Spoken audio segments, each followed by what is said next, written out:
నాతో వెంకటాచలంలో ఒకానొకప్పుడు ఒక వృద్ధ అర్చకుడు చెప్పాడు, ఒక్కొక్క రోజు వెంకటేశ్వర స్వామి వారి ముఖంలో గొప్ప సంతోషం కనపడుతుందండి మాకు. అలా కనపడింది అంటే మేము మరునాడు వస్తున్న వాళ్ళని చూస్తాం, ఎవరో ఒక పరమభక్తుడు వస్తాడు గుడికి అని చెప్పారు. అలాంటి వాడు ఒకడు వస్తాడు, లక్ష్మి. వాడు హుండీలో డబ్బులు వేయడానికి ఇలా చేయి పెడతాడు. వాడేం పెద్ద పెద్ద కట్టలు వేయడు. వాడు ఒక పావలా కాసో 2 రూపాయలో వదులుతాడు. వాడు వేస్తున్న డబ్బు కోసమని నేను హుండీలో ఇలా చెయ్యి పెడతాను.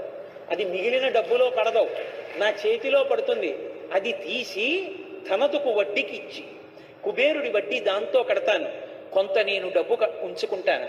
నీకు చమత్కారం చెప్పనా?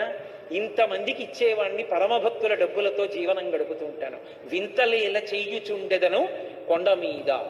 ఆశ్చర్యకరమైన పనులు ఇలాంటివి చేస్తూ ఉంటాను. కలియుగంలో